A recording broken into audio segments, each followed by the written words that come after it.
बारिश छमछम बरस रही थी। बारिश का मौसम किसी के लिए खुशियां लेकर आया था तो किसी के लिए दुखों के पहाड़। तेज बारिश में अपने घर से दाना लेने निकली रानू चिड़िया बरगद के पेड़ के नीचे सहमी हुई बैठी थी। गुड़िया और कुकू न जाने क्या कर रहे होंगे। वो तो बहुत छोटे हैं और ये उनकी पहली बारिश है। वो डर रहे होंगे। कुकू भाई मेरे पास आ जाए, मुझे डर लग रहा है। मम्मा कब आएंगी? कुकू भाई जब आसमान से पानी गिरना बंद होगा तो फिर मम्मा लौट कर घर आएंगी। लेकिन ये पानी क्यों आ रहा है आसमान से? क्या आसमान पर कोई नदी है जिसका पानी नीचे गिर रहा है? ये तो मुझे नहीं मालूम, किसी से पूछना होगा। गुड़िया खिड़की में बैठी अपने भाई से बातें कर रही थी। गौरी कव्वी पेड़ के कुछ पत्ते अपनी चोंच में लिए गुड़िया के घर के पास से गुजरती है। गौरी आंटी बात सुने। गौरी कव्वी वहाँ आती है। छोटी चिड़िया, क्या मुझे आवाज दी है? मेरा नाम गुड़िया है, छोटी चिड़िया नहीं। आंटी ये पानी कहाँ से आ रहा है? हमने तो पहली बार आसमान से ऐसे पानी गिरते हुए देखा है। ये पानी बादलों से बरस रहा है, इसे बारिश कहते हैं। अब मुझे जाने दो, मेरे घर की छत टूट गई है। मेरा तो पूरा घर पानी से भर गया है। गौरी कव्वी जल्दी से वहाँ से उड़ जाती है। कुकू भाई ये बारिश है और ये पानी बादलों से गिर रहा है, लेकिन बादलों में पानी कहाँ से आता है?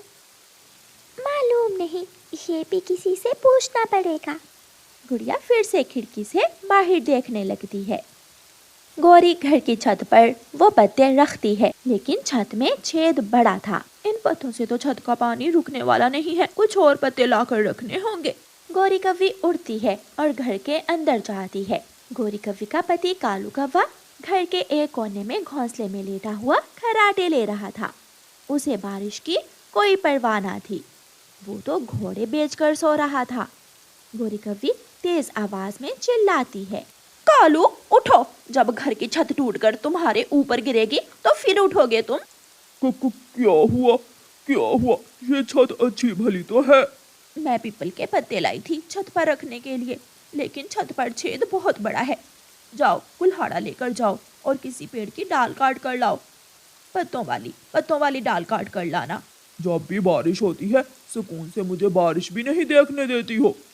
तो क्या घर के काम तेरा बाप करेगा? मैं बोल रही हूँ, छत गिरने वाली है। अगर छत गिर गई तो तुम्हारे साथ साथ मैं भी मरूंगी।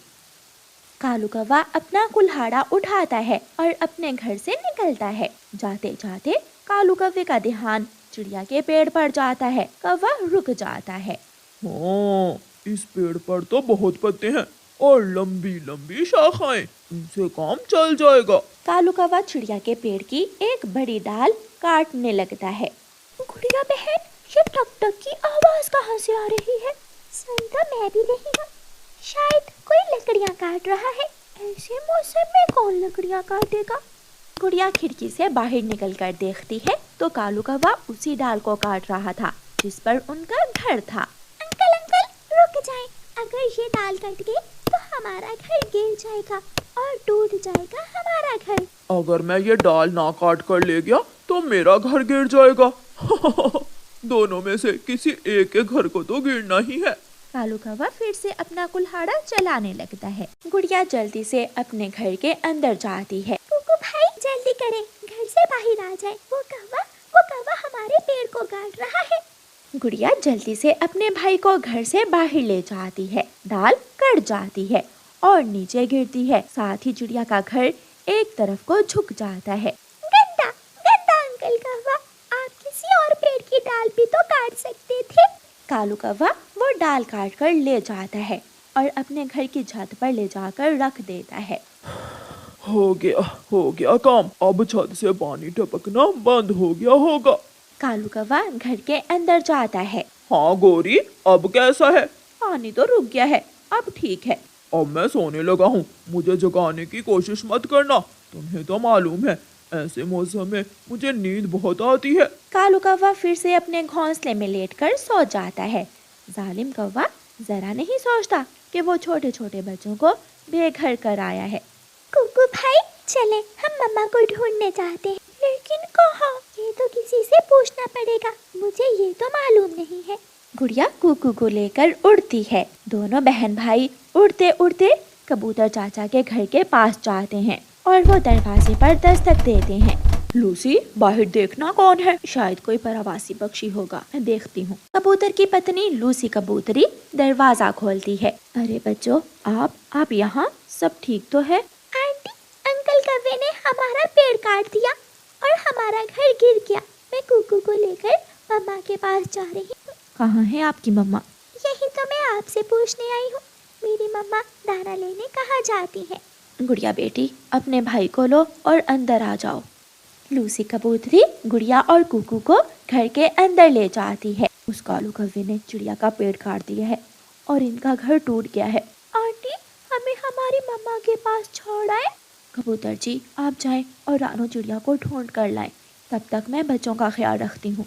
रानू चिड़िया सुबह मेरे साथ ही मैदान की तरफ गई थी, लेकिन अब ना जाने कहाँ होगी। मैं जाता हूँ।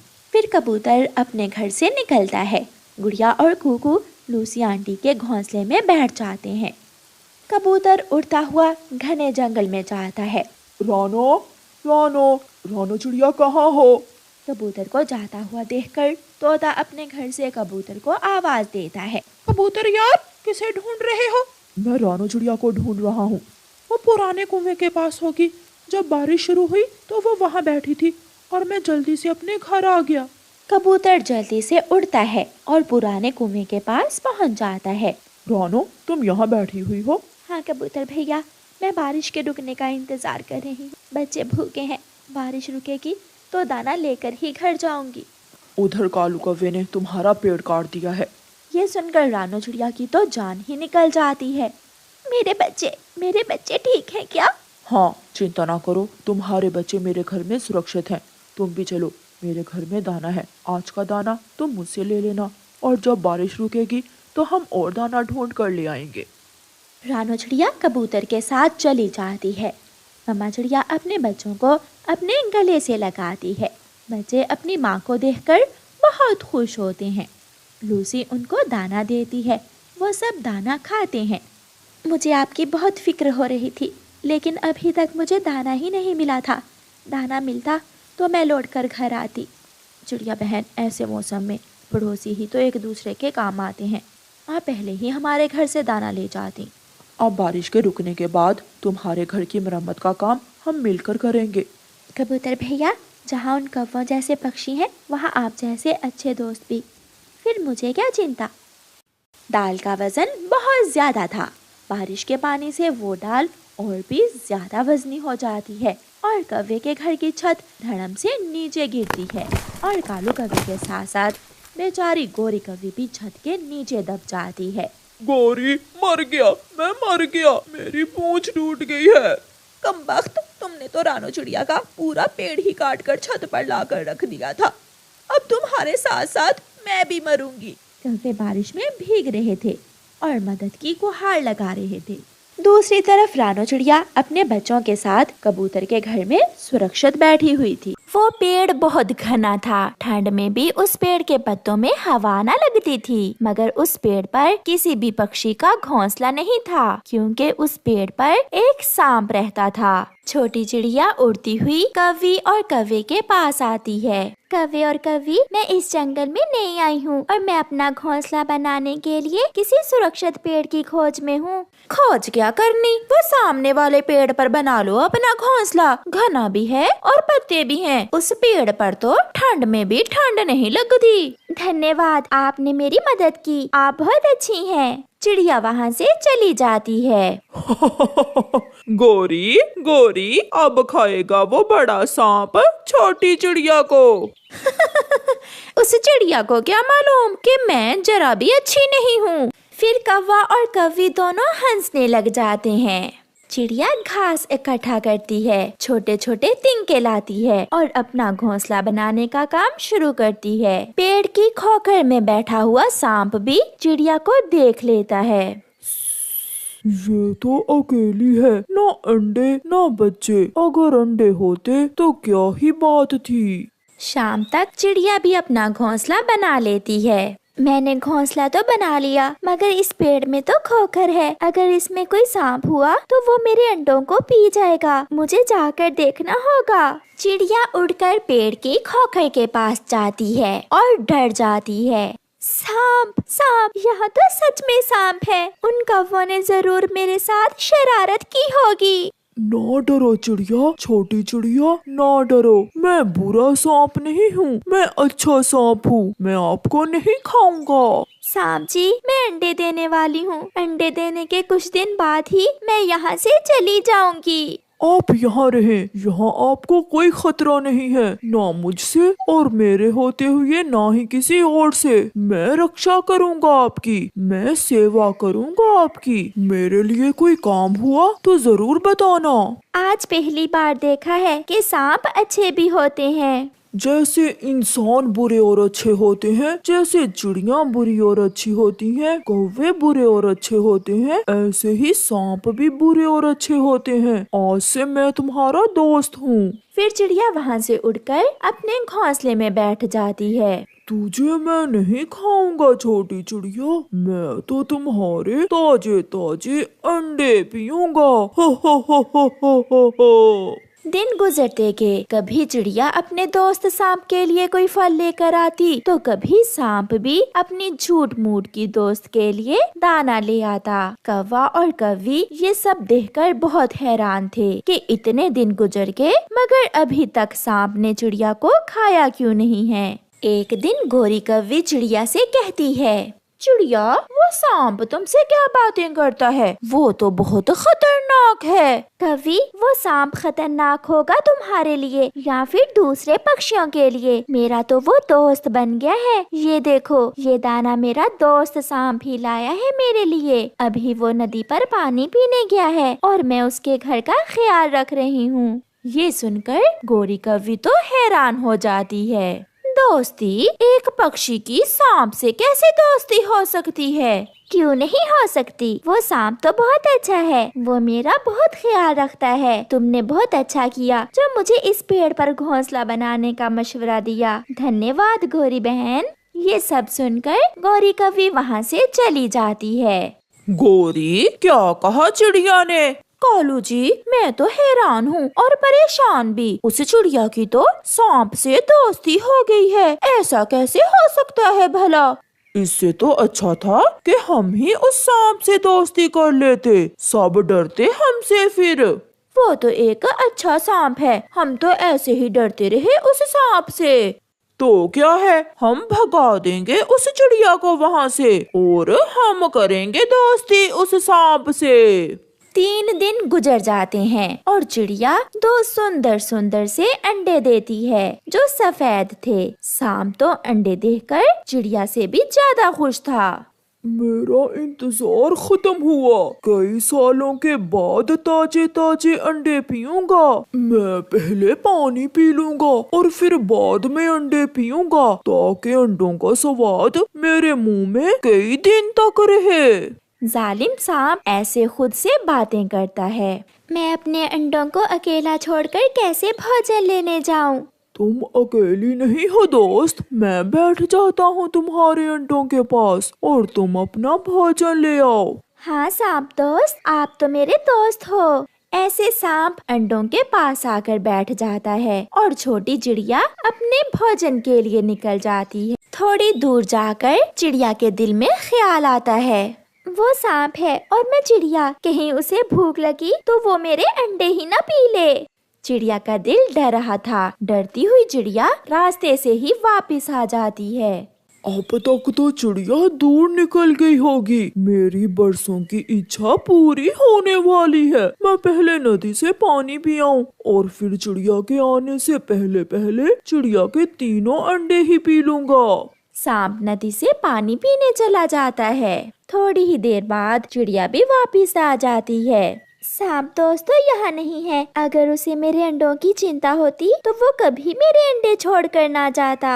दूसरे पेड़ पर गोरी कव्वे ने भी 2 अंडे दिए थे। वो अपने पति कालू कव्वे से कहती है, कालू जी सुनो, इस पेड़ पर मुझे रात को बहुत ठंड लगती है। तुम जाओ और चिड़िया को वहाँ से भगा दो और हम अपना घोंसला उठाकर उस पेड़ पर ले जाते हैं। हाँ गोरी, अब तो हमें सांप से भी कोई खतरा नहीं है। जैसे उसने चिड़िया से दोस्ती की, ऐसे ही वो हमसे भी दोस्ती कर लेगा। फिर कालू कौवा चिड़िया के पास जाता है। चिड़िया रानी, अब तुम्हारा यहाँ से जाने का समय हो गया है। क्या मतलब कव्वे भैया, मैं समझी नहीं आपकी बात। मेरी पत्नी ने भी 2 अंडे दिए हैं और हम ठंड के दिनों में इस पेड़ पर रहते हैं। तुम किसी और पेड़ पर चली जाओ। मगर आपने खुद मुझे कहा था इस पेड़ पर घोंसला बनाने को। और अब जाने का भी तो मैं खुद ही कह रहा हूँ। चुपचाप यहाँ से चली जाओ, ज्यादा चू चू मुझे पसंद नहीं है। करती भी तो क्या, चिड़िया बेचारी रोते हुए अपना घोंसला उठाकर वहाँ से चल देती है। कौवा और कव्वी अपना घोंसला उस पेड़ पर रख लेते हैं। जब सांप आएगा तो मैं करूँगी उससे दोस्ती की बात। नहीं, मैं करूँगा। इतने में सांप भी नदी से पानी पीकर आ जाता है। कौवा, तुम यहाँ क्या कर रहे हो और मेरी दोस्त चिड़िया कहाँ है? सांप जी, वो बहुत छोटी और कमजोर है। तुम्हारी उस छोटी चिड़िया से दोस्ती अच्छी नहीं लगती। आज से आप हमारे दोस्त बन जाओ। फिर सांप का ध्यान कौवों के अंडों पर जाता है। हाँ, ठीक कहा तुमने, वो बहुत कमजोर थी। मुझे तुमसे दोस्ती करके बहुत अच्छा लगेगा। तो फिर आप यहाँ बैठे हमारे अंडों के पास और हम आपके लिए फल लेकर अभी आते हैं। फिर कौवा और कव्वी वहाँ से चले जाते हैं। चिड़िया छोटी थी और उसके अंडे भी छोटे थे। कव्वी, तुम्हारे अंडे तो चिड़िया से भी बड़े हैं और स्वादिष्ट भी होंगे। ऐसा कहते हुए वो सांप कौवों के अंडे पी लेता है और अपनी खोखर में जाकर गहरी और लंबी नींद सो जाता है। शाम को जब कौवे वापस आते हैं तो वहाँ ना सांप था और ना ही अंडे। हाँ, एक अंडे का खोल सांप की खोखर के पास पड़ा था। कालू, मैं लुट गई, मैं बर्बाद हो गई। वो सांप तो बहुत धोखेबाज निकला, वो मेरे अंडे पी गया। हाय। अगर हम यहाँ ना आते तो वो सांप चिड़िया के अंडे पीता, मगर हमने खुद ही अपने पंजों पर कुल्हाड़ी मार ली। फिर वो दोनों बैठकर रोने लग जाते हैं और चिड़िया दूर ऊंचे पेड़ पर अपने अंडों को लिए आराम से बैठी हुई थी। प्यारे दोस्तों, इस कहानी से हमें सीख मिलती है कि जो कोई गड्ढा दूसरों के लिए खोदता है, खुद ही उसमें गिर जाता है और बुराई का अंजाम हमेशा बुरा ही होता है। आपका धन्यवाद।